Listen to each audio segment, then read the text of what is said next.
I just, because there's a lot of people who know what Zionism is as far as a textbook definition, but there's not a lot of people who really dive into Zionism or the different schools of thought in Zionism, revision Zionism, labor Zionism, religious Zionism. Yeah. And so those are things that I want to actually read into and know about more. I don't have the strongest grasp on it, but to me, what the reason why I really identify with Zionism and I say I'm a Zionist, it's not simply because of that sort of textbook definition. It's because Zionism is a challenge to the existing social orders of the world. Zionism challenged the social order of the Arab Muslim Middle East. It was, a fight for equality in a land where you had a designated place. Jewish people were a barely tolerated minority in the Middle East.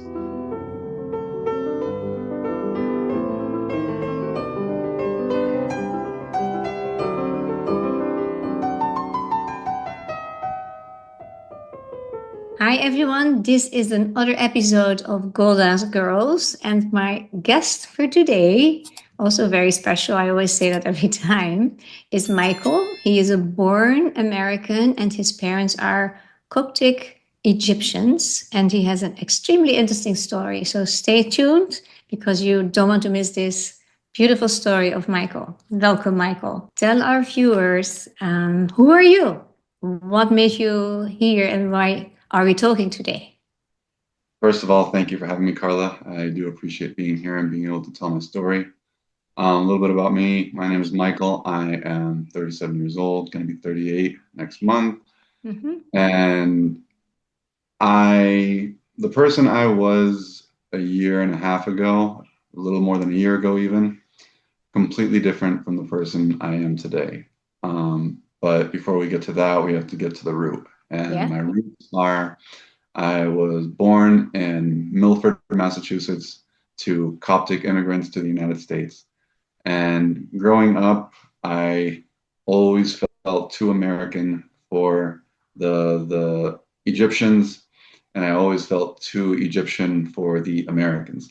So I grew up with this in-between culture where it wasn't completely one of each. And on top of that, I grew up far from the Coptic community in Massachusetts. So my church was like an hour and 15 minutes away. Mm-hmm. And so you imagine I wake up on a Sunday at like 6 a.m. to go to church.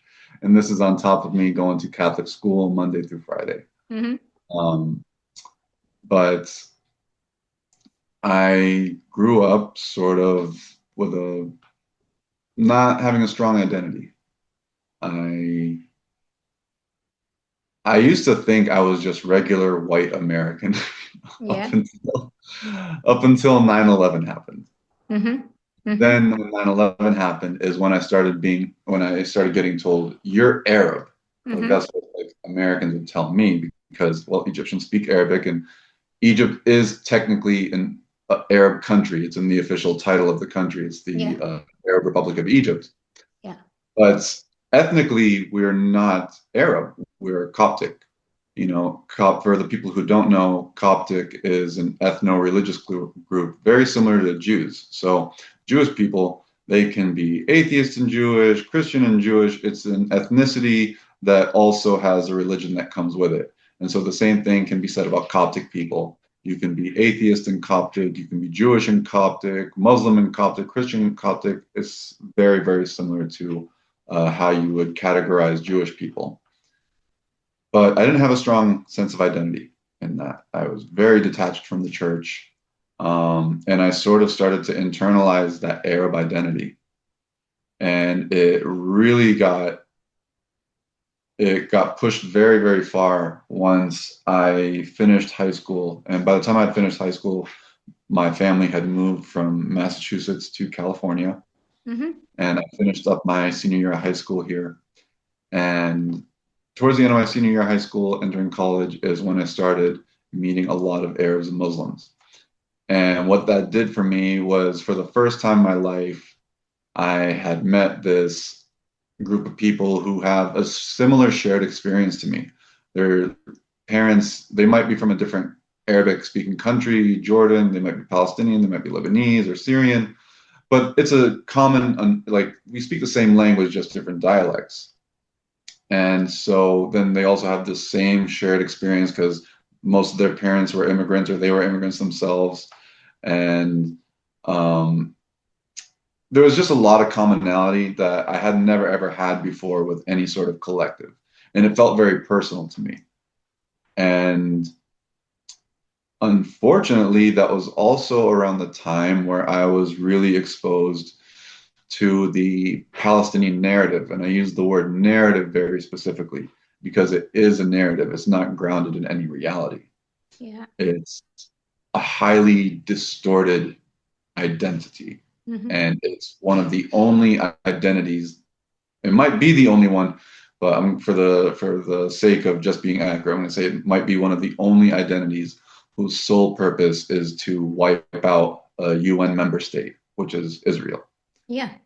And I was exposed to the extremism quite early.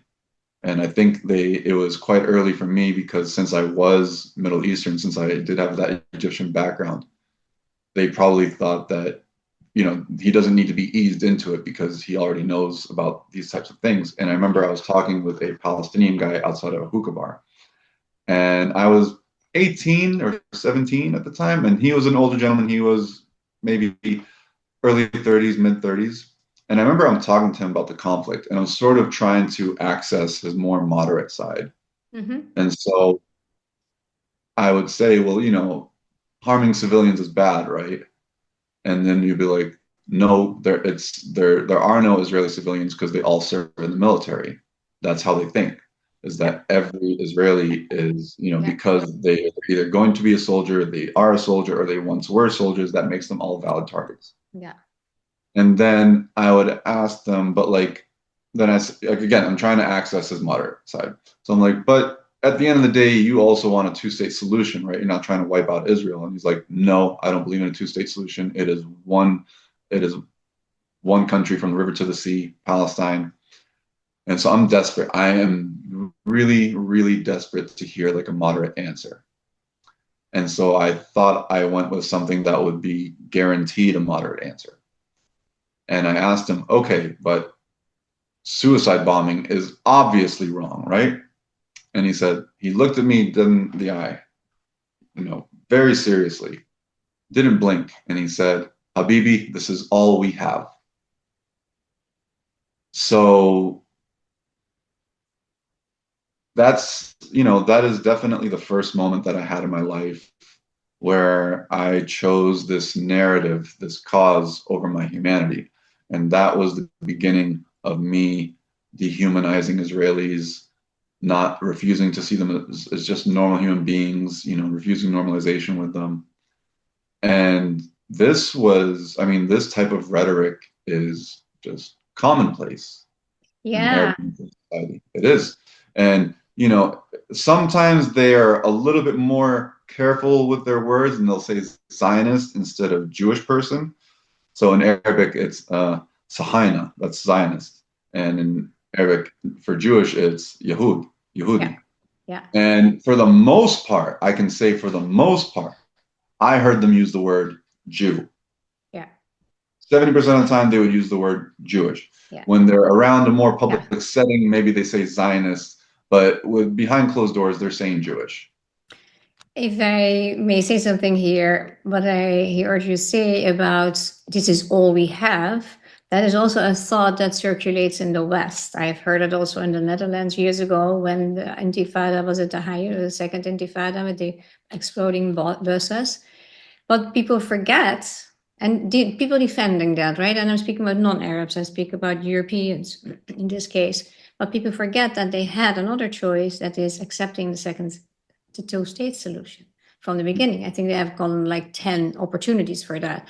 And this is something that the West is ignorant about, in general, the West then, ignorant that they don't want to believe that. They think they look with Western eyes, through Western eyes, interpreting the problem. While the deepest problem is that most of the Palestinians, if not all, but I don't never like to say all, most of the Right. Palestinians do not want a second state, don't want to have a two-state solution. They want it all. And they want to wipe out the Jews and they don't care to murder them. That's it. And to say they have it all, that's the only thing we have, comes from a real victim kind of way of looking. We are powerless. They are not powerless. They have a lot of power. They could have built up Gaza. I mean, from the water system they got from Israel, they used the pipes for in the tunnels, right? And they got 80 glass houses, greenhouses after Israel left and withdrew and dragged out the Israelis that lived there in 2005. They broke them the next day. So it is a whole sick game, and too many people have not a clear understanding of it. But thank you for saying this. Yes, just to sort of springboard off what you said, it's if there's one thing that we have learned from October 7th is that these are not a weak or incapable people. No? These are highly motivated people. And they're very sharp. That's the one thing that I tell people to make a clear distinction. Crazy doesn't mean stupid. Oh. They're very clever when they are motivated. They really go for their goals. And what October 7th should have showed us is that they're not incapable. They're very capable, but they have horrible priorities. Yeah, yeah. That's exactly what it is. It's such a waste because that energy of capability, what you say, and motivation and intelligence would be used wisely. How different would the situation be? And I see them here in California. They're very successful business people. Yeah, Very success. I mean, I scientists remember too. Yeah. I grew up, not grew up, well, towards my later years from my early 20s up.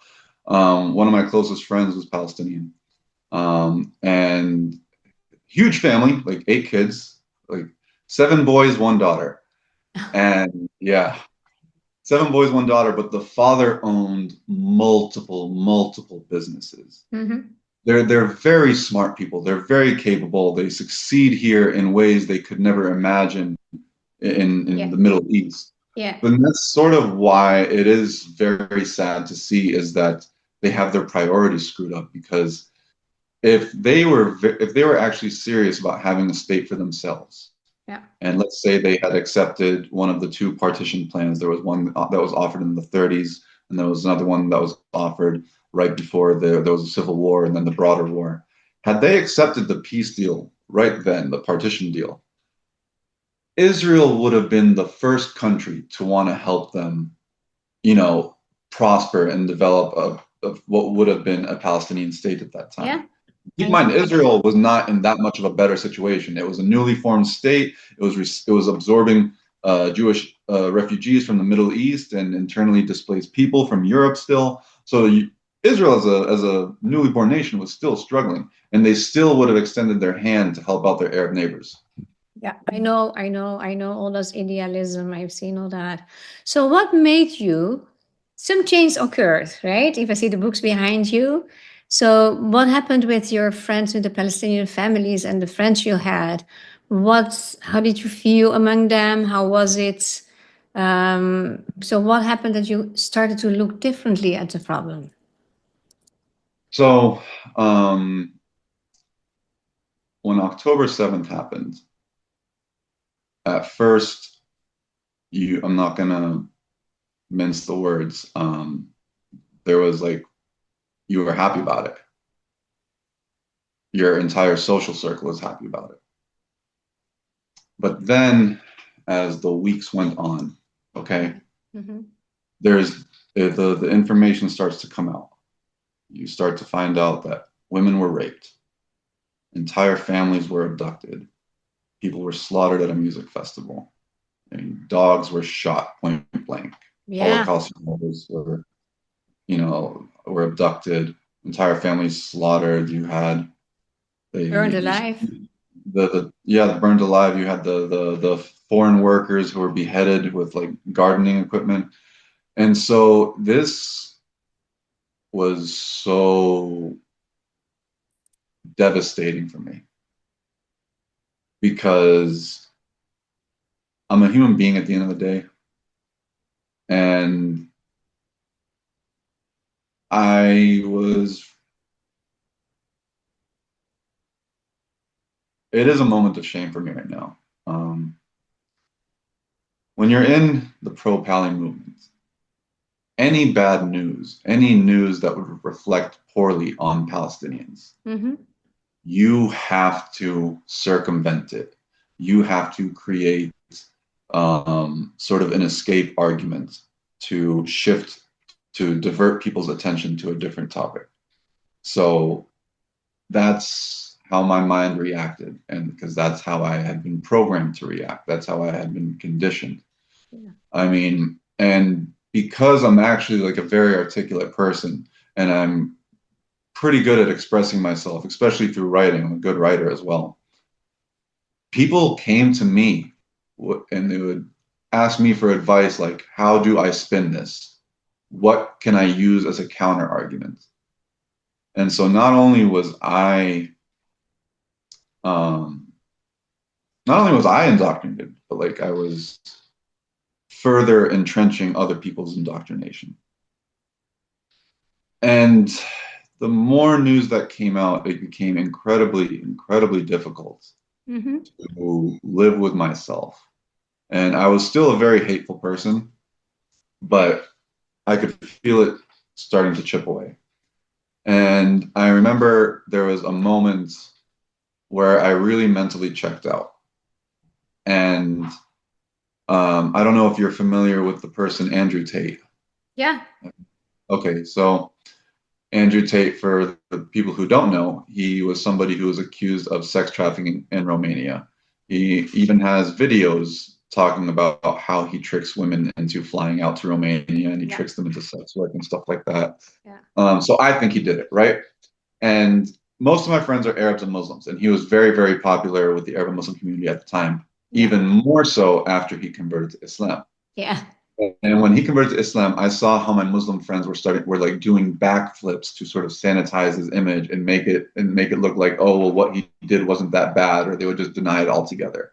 And it's because at the end of the day, their tribalism dictates that they have to care more about a Muslim sex trafficker than his non-Muslim victims. Yeah. I hated this so much. I hated the mental gymnastics around this. And then I noticed that Andrew Tate started talking about Gaza. And when I was hearing his arguments, I was like, oh my God, he's doing what I'm doing. He's doing what I hated seeing Muslims do for him. So I was doing the mental gymnastics Mm-hmm. to defend the Palestinian cause rather than defend the victims of the Palestinian cause, who are, Israelis, primarily Jewish people. But if we take a broad look at it, there's a lot of victims to the Palestinian cause, including the Palestinians themselves. Yeah. But the Palestinian cause's main objective is to wipe out the only Jewish state. So I had this reckoning that, wow, I've been doing the same horrible things that I hate seeing other people do. I would cared more about this perverse, morally bankrupt cause than I cared about the victims of that cause. And this sort of, it was really difficult for me to accept that because I was always thought of myself as somebody who stood on my principles. And I felt like a monster. And when I look back at who I was in the past, I still get that feeling. Um, Talking about this gets easier and easier every time, but there is still that degree of difficulty a little bit. So just bear with me. So I had that moment where I mentally checked out, but before that, there was another moment, and it was during the month of August, the month that all this happened, and I was in San Diego. It was towards Halloween weekend, so I had gone out to San Diego with my girlfriend at the time and our friends, and we were waiting at a red light, And in front of me, there's this sort of structure. I can't recall what exactly it is, but there's posters on it. And there was a poster of the hostage. And I'm looking at this poster of the hostage. And it reminds me of the stuff that I was seeing online where people were tearing down the posters. And I looked at it for like maybe a few seconds. It felt like an eternity. I was looking at it. And I thought about that footage for a little bit where people were tearing the posters. And I was like, there's no part of me that wants to do that. And I thought about if I did do that, I would be such a horrible, horrible human being, even worse than what I already am. Mm-hmm. And just went the night, like, that was a moment that I kept to myself. I had never really talked about it until the last couple of days. But so I had those two moments right before I checked out, mentally checked out. And then I really withdrew myself from a lot of the online activism that I was a part of. And then by May, I had taken it was either at the end of April or towards the middle of May, I had taken off like Free Palestine from my Instagram bio. I had taken off every pro-Palestinian post I had ever made.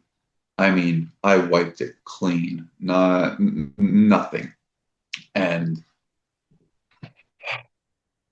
for a while, I just thought that I would exit that realm of politics entirely. I would just become indifferent, not pay attention to it, not care. I was a very for about 3 weeks, I was like a both sides type person, like I was like, well, both sides are messed up and they should just, learn to get along. Yeah, I know those too. It's a very, very sophomoric opinion to have if you have even an Oh inkling of yeah, you knowledge. appease both sides. You're safe. Yeah. Yeah. And I mean, I remember I made a post saying that, you know what, I'm no longer that type of person, the hateful person I was. Israelis, they're my fellow human beings, and I just want to see peace between both sides. And that was like the last post I made for like 3 weeks. And then I was at the gym, and this was in the beginning of June, so it must have been May that I had completely taken off all that stuff. Okay. So in the beginning of June, I remember being at the gym, and while I was at the gym, I pulled out my phone, and I saw that one of the hostages, Noah, had been rescued. And so I thought, oh, this is great. Like, this is awesome. And then I saw the rest of social media, and my social circle at this time, especially on social media, was still very pro-Palestine.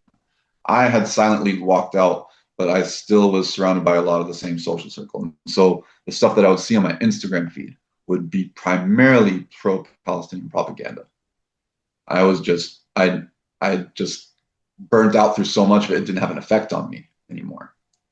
It wasn't able to emotionally manipulate me. But anyway, so after I saw that Noah was rescued, I started seeing the pro-Palestinian response. Okay, and because the rescue operation involved casualties from trying to retrieve them, of course the pro-Palestinian social media machine was in an uproar. And I remember seeing this one specific post, and I will never ever forget it because it sent me into a rage at the gym. I had to leave the gym when I saw this because it infuriated me so much. The post from a Palestinian said, if I'm ever held hostage somewhere and it takes however many casualties to rescue me, just leave me there. And I thought, this is the most dishonest, intellectually dishonest, morally dishonest thing I have ever seen in my life. And I had been supporting the pro-Palestinian cause for nearly 20 years. So you can imagine how much crap I had seen in 20 years. And Yeah. this is what. And I remember going to a friend of mine who's Kurdish, and she was sort of like, her and I would have conversations in private, like, dude, this cause is really horrible. They don't care about religious minorities. They don't care about non-Muslim. They don't care about ethnic minorities. They don't, like, we would have these conversations aside, and I told her, like, this is really like messing with me right now. This is really upsetting to me. And she's like, yeah, but that's what the cause is. And so I remember around this time I was going on the video chat app, the one where it would, you would pick a country Yeah. and link up with people from that country to talk to them. And I knew that, around this time I had seen a couple Arab influencers do it, but they would go on for the sole purpose of harassing Israelis. And so I was like, you know what, there's already enough of that in the world. Let me do something different. Let me actually go on and be like the one friendly Arabic speaking person that they meet that day. And it might make their day better because I can imagine if you get harassed all day on that app and then finally somebody shows up and they speak Arabic, but they're friendly. They treat you like a human being. It's a nice thing to do. And so for a lot of these Israelis that I would link up with, they would tell me, you're the only Arab that I've spoken to that treated me with any kindness. Every person that I link up with tells me, go die, you're a occupier, you're a colonizer, you're a settler, you're this, you're that. And so whether intentionally or unintentionally, I found myself on this journey where it was like almost like a snake shedding its skin, in a sense. And I would take one step after the other. And so I had this next moment I think it was, actually there were two moments. So, but they were very close together time-wise. So I can't remember which one came first, but I think that the Hezbollah rocket attack on Majd al-Shams that killed those 11 or 12 Druze children, I think that came before the assassination of Ismail Haniyeh in Tehran. And the rocket attack on Majd al-Shams bothered me so much because I'd actually made a good Israeli friend by this time, and her and I would talk almost every day. And so now I'm hearing her, like, it's when you don't know Israelis or Jewish people, and you're not able to see what it's doing to them, the rocket attacks, the terrorism, it's easy to detach yourself, and it's almost like it's not happening. Like you it's not your cup of tea. Yeah. And now, my friend, she is from Haifa. So Haifa gets pummeled with rockets from Hezbollah. And she, every other day, it's her sending me pictures and messages from friends and stuff. And so it's starting to really break my heart because, like, I never considered that it's like real people suffering from this propaganda, this cause, this narrative. And so anyway, this Majd al-Shams rocket attack happened. And she was so distraught. It hurt her so much, and seeing her so hurt me because I had grown to care about her a lot as a friend. It was platonic. But and not only was her reaction really heartbreaking for me, I went from heartbreak to complete rage within like 15 minutes, because as soon as I finished trying to console her, what I was then exposed to was the same thing I was exposed to after Noah had gotten rescued.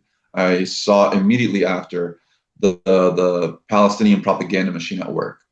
And so immediately they started blaming it on Israel, even though Hezbollah actually took credit for it initially because they thought they had struck a military headquarters, which was about 2 or 3 kilometers away from the soccer field that they actually hit. So through their news affiliate, Mayadeen TV, they took credit for it. And then shortly after, once they realized that all they did was kill a bunch of kids, then they rescinded that. They deleted their tweet. And then the accusation started. They said, oh, well, it must have been an Israeli Iron Dome missile that did it. And so I had to do the research. And so I researched the Iron Dome. I researched the trajectory of the missiles. I researched what type of missiles. I researched what kind of shrapnel the missiles use. I researched the payload, the weight of the missile.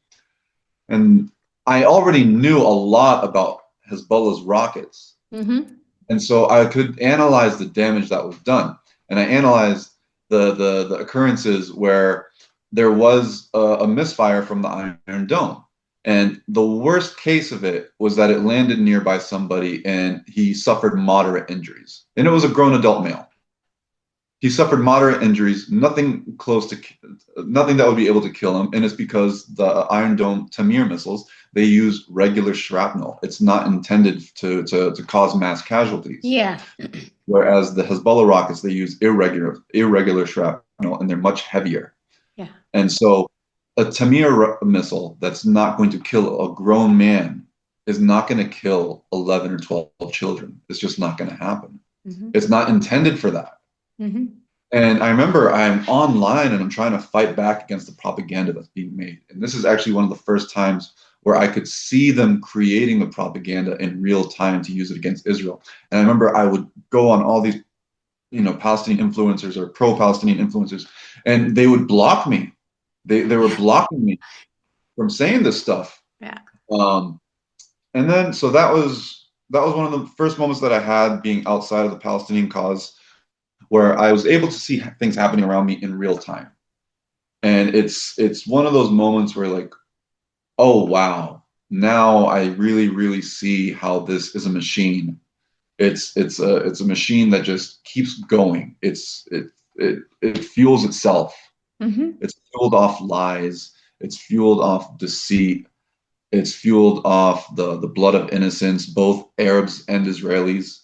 And at the end of the day, it's always the same. Israel is at fault. That is, the outcome has to be that. So if that's the outcome, if that has to be the outcome for you, that Israel is always to blame, then you have to work backwards to justify how Israel is to blame. And that's not how logic works. Mm-hmm. You're supposed to use your reasoning and then come out to an outcome. But then when you have an outcome, you have to work backwards to justify your outcome. And then shortly after, Ismail Haniyeh was assassinated. And what was crazy about that for me is, so I not grew up in the first half of my life, but after I'd met a lot of Arabs and Muslims, I was in my 20s, so I did what 20-year-olds do, and in the Arab and Muslim community here, they were also acting similar. And so these Muslims that, for many of them, they came out relatively socially liberal at the end. They were okay with LGBT. They might drink or smoke on the weekends, stuff like that, stuff that young people do. And it was quite astonishing to me how some of these same Muslims who were socially liberal by every metric, when Ismail Haniyeh was assassinated, they were the first ones online saying, "May Allah accept Ismail Haniyeh into Jannat al-Firdaus." So for the audience that can't speak Arabic, that means, may God grant Ismail Haniyeh paradise. This Ismail Haniyeh, the guy who once referred to Osama bin Laden as bin Laden, is, Yeah. he's being Of course. eulogized Yeah. by the Arab and Muslim diaspora in America. Yeah. And it set off an alarm in my head. And the alarm was that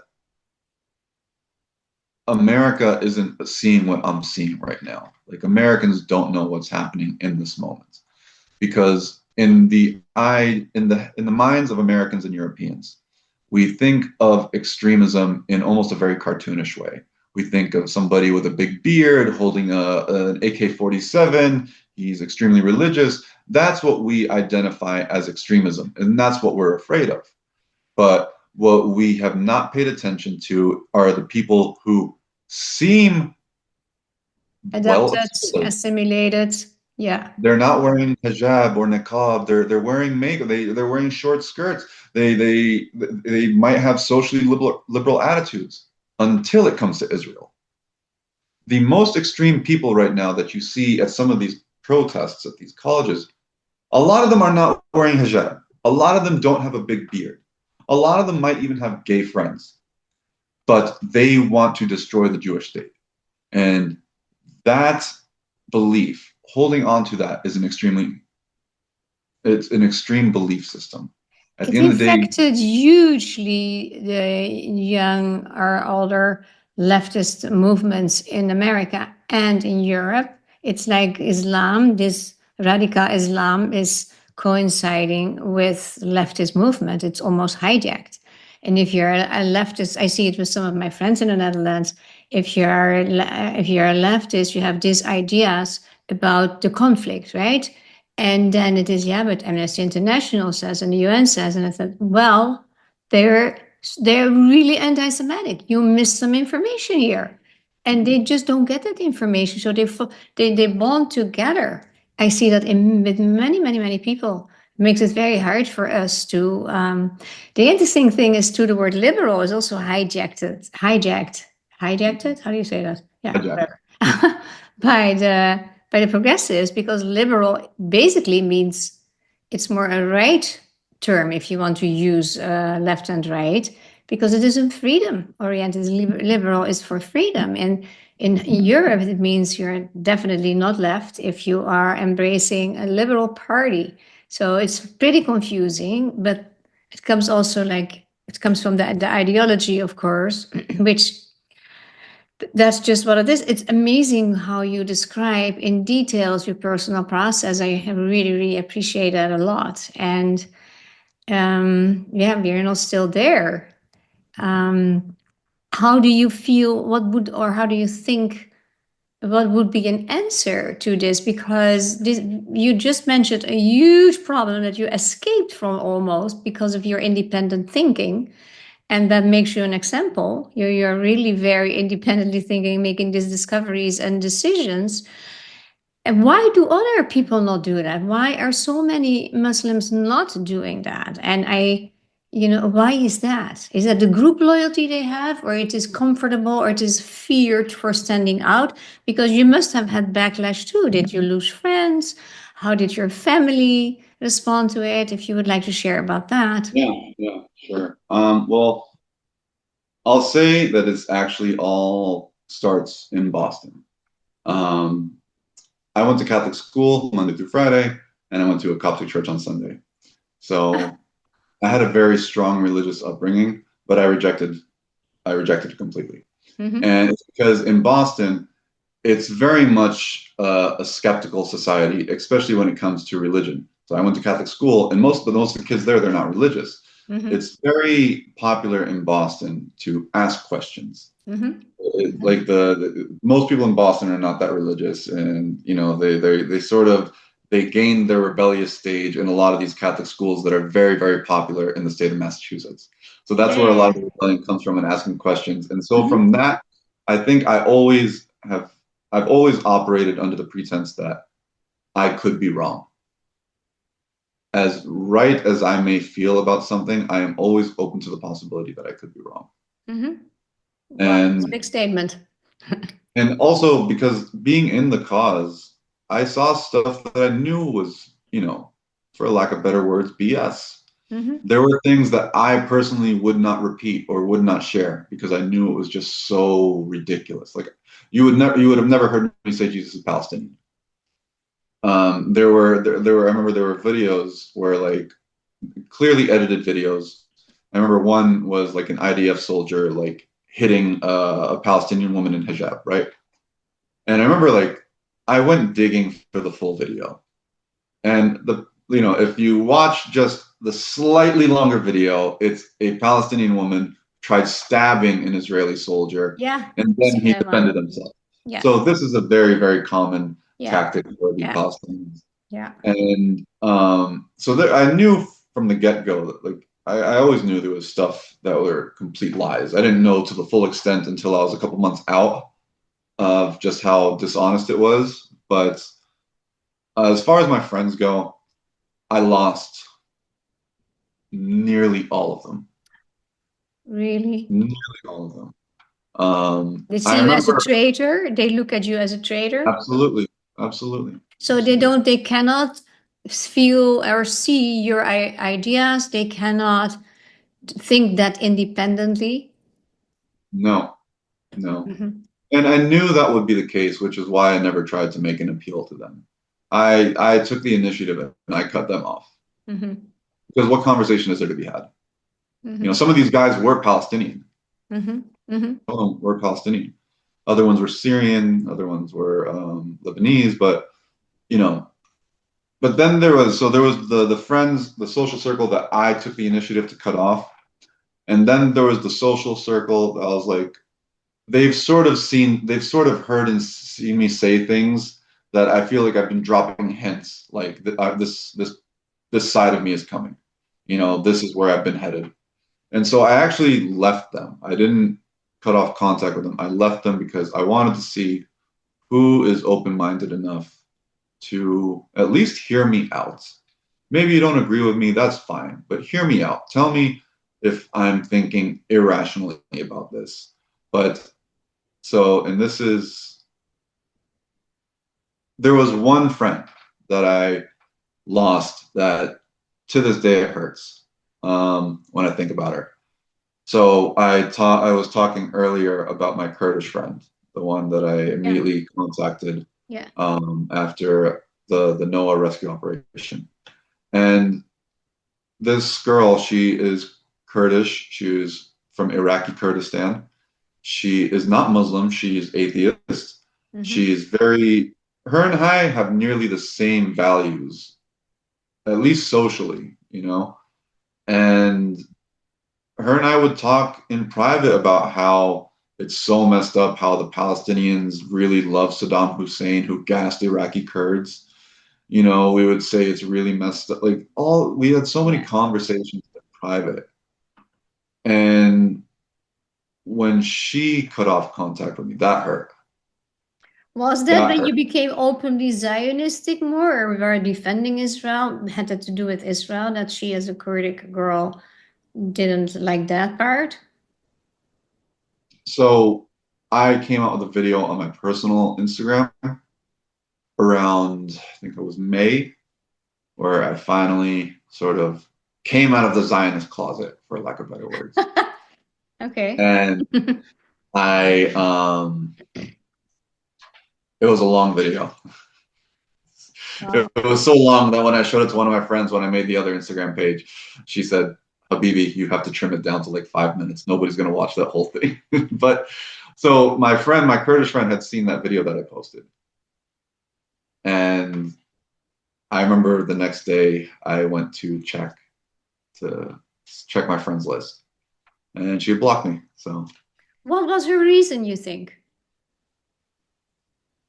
For somebody with such a clear understanding, what was her reason? I think she's very far left, Mm-hmm. and I think she has this, I don't know, there's this weird sentiment amongst a lot of Middle Eastern people where it's like you can have a heart up until it concerns Israelis. Yeah. Like you can be for everybody except Jewish people. Yeah. You can be for every ideology except Zionism. Wow. And Yeah. that's what I do see. I think Qatar, I think the media, I think the Palestinian narrative, I think it's been very, very successful at convincing people to dehumanize Israelis and Yeah. not see them as people. Yeah.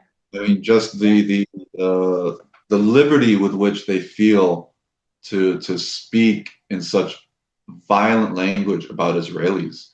I mean, it's just so commonplace. There was there's this girl on Instagram and probably on TikTok. Her name is Janan Matari. She is one of the most vile people I've ever seen. I mean, she literally had a post a few days ago where she said in very plain English, Israel cannot exist and Israeli society cannot exist. Like a statement like that, that's not even a dog whistle anymore. That is an open call for genocide. Yeah. If I told you Palestinian society cannot exist, what does that mean to you? So another argument is here too. If October 7th wouldn't have happened, if there would not be the war now, they still would have the same ideas, but it wouldn't come out so well prepared and worldwide prepared because it has been prepared very well. I was myself in shock October 8th because how I speak often about it, October 7th was the first trauma and October 8th was the second trauma. October 8th, I watched in Australia a huge group of people, and they were chanting, "Gas the Jews, gas the Jews." And it was like, that's a response on October 7th. What's going on over here? What's your response? So it became like almost a signal like, now we can let it loose and let it go. And they do it extremely successfully. And unfortunately for many Jews, in America, in Europe, it's threatening, of course, but also it's hard to go against it because the aggression is terrible. I was a lot online too, like you, and I could not digest the enormous hate. Where is that coming from? And the lies. Why do you? It's like bizarre. It's like the aggressor becomes the victim, and it's so strong. And it comes all. And I think 20, 30 years ago, I said for the first time out loud, openly in Europe or in Holland, if the Arabs, and it is a way of phrase it maybe not so nice, but to say it honestly, if the Arabs in general, the group in the Palestinian mandate, that it was the British mandate, of course, would have been a bit more compassionate, the door wouldn't have been closed by the British, forced by the Arabs to let in the Jews that wanted to escape being murdered. And all the countries in the world had their doors closed. And that is something that people didn't look into even. It's like still, if you see it, you can see the figures in 1941, maybe a few Jews dripped in and that was it. So it's like they measure in general too, also with different measurements. I see that nobody gets the idea, oh, Gaza also is connected to Egypt. Why don't we attack Egypt for not letting them in? Well, they could go through the tunnels because we have seen those tunnels, even with trucks, you could drive them. And you had to pay, this is what I hear from Israelis, you had to pay like $5,000 or $10,000 to Egyptian people in order to get your life. But that's not news. That's like nobody wants to know that. And it is surprising to me. And I'm very shocked actually that you lost practically all your friends. And I hope you got good new ones by now.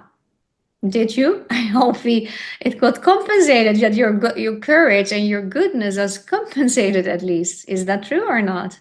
I have an incredible support group. Incredible. How do you do that? How did you get that? I Your just started Instagram being, account? Mm-hmm. huh? On your Instagram account? Yeah, I just, for the longest time when I was reaching out to Israelis, I wasn't honest about my past. Mm-hmm. I did it. I presented myself as if I was always a Zionist. Mm-hmm. And that's actually why I made the first video, was because I felt really bad about the fact that I wasn't honest with a lot of the people that I become friends with, the ones that were Mm-hmm. Jewish. Mm-hmm. And so I made that video to explain my past and everything. And then I sort of redid the video to put on my second Instagram page, because the thing is, I had gotten rid of so many of my friends that the friends that I had left, they weren't really interested in the conflict at all. So I had nobody to support Israel to, I had, and so, but I received this amazing outpouring of support, a tremendous outpouring of support. And the Jewish community has been very, very gracious to me. And it's humbling because in my head, I had imagined it being completely different, as if people knew who I was in the past, I would be hated. Like they wouldn't want us at all. No, because that you say it so clear. You were such a product of how it works, how you were raised, and how it was around you. And that's what happens. You are part of a group. Your peer group was like this. It was so nobody would hate you for that ever. I think you will get a lot of respect, the opposite. And so I would ask you, let the shame go, because you didn't, you made an amazing change. That gains a lot of respect, and it deserves a lot of respect. And I think people have that. I don't think you met one Jew or Israeli that started to hate you for that. Not at all. I think the other way around. I have not come See, across it. I'm telling you, I know that is because there are more, thank God, there are some more Muslims doing that, standing out and standing up. And then everybody tells them, oh, okay, they are sold, they're bought into it by Israeli or the IDF. Then, for instance, the son of Hamas, also somebody that I highly appreciate, when he was speaking for the European Union, most of the people walked out. I mean, do you want to hear the truth? No, no. They already told themselves, he's spy. It's just horrible. So now, how do you look at the future? What do you, because, oh no, I have one other question first. What was the moment for you, pivoting moment, that you decided I'm a Zionist and I say it out loud? How did that feel and how did you get there?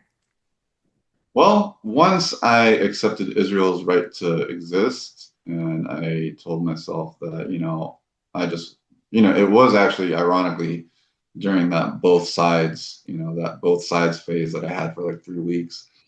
Because if the textbook definition of a Zionist is someone who believes that the Jewish people have a right to live in their ancestral homeland as a Jewish state. Yeah, that's it. So as That's soon as it. I accepted that, I became a Zionist then, right? But then, I wanted to be, I call it muscular Zionism. I wanted to be very Zionist. And How does that work? because there's a lot of people who know what Zionism is as far as a textbook definition, but there's not a lot of people who really dive into Zionism or the different schools of thought in Zionism, revision Zionism, labor Zionism, religious Zionism. Yeah. And so those are things that I want to actually read into and know about more. I don't have the strongest grasp on it, but to me, what the reason why I really identify with Zionism and I say I'm a Zionist, it's not simply because of that sort of textbook definition. It's because Zionism is a challenge to the existing social orders of the world. Zionism challenged the social order of the Arab Muslim Middle East. It was, a fight for equality in a land where you had a designated place. Jewish people were a barely tolerated minority in the Middle East. And this is another one of those lies that the pro-Palestinians would love to tell you, is that they all lived in peace prior to No 1948. way. This is No. one of the lies that they love to Yeah. say.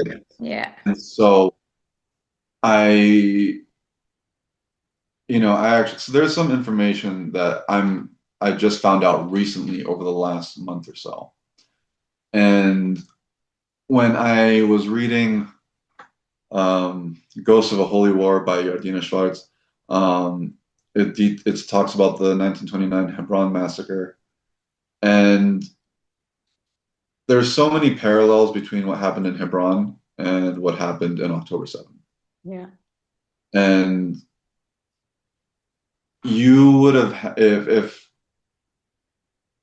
the Jewish people would have had to be crazy to not want their own state Yeah. after the abuse that they had taken, not just from Europe, but from the Muslim Middle East as well. Yeah. I mean, they say it was all peaceful and everything, but history is history. And there were many pogroms against the Jewish people, whether it was in Morocco, in Egypt, in Syria, in Iraq, in what was Ottoman Palestine, whatever. It's they needed their sovereignty. And so what Zionism represents to me is Zionism represents what potentially my own people could have. And not just my own people, but maybe the Kurds, the Druze, the Alawites, the religious minorities of the Middle East, the original inhabitants of a lot of these Arab and Muslim countries. They deserve their sovereignty too. The Kurds, I believe, deserve a Kurdish state. I think they're far more deserving of their statehood than the Palestinians are. Yeah. And so Zionism represents a fight for equality. Yeah. Yeah. So I agree with you, of course. How do you see the future with all those brainwashed people? How do you think it will go? What do you fear? What Long difficulties? term, I don't know, Hmm. but I can tell you that what we're seeing right now is going to be the for short term for the foreseeable future. I I I do think we're in the third intifada, and that's global. Yeah. I think that the third intifada is ongoing right now, and I think it transcends what is thought of as traditional Middle Eastern politics. It's, that guy that killed the two people at the Jewish museum. He wasn't Arab, he wasn't Muslim, and he still did it, and he said free Palestine when he did it.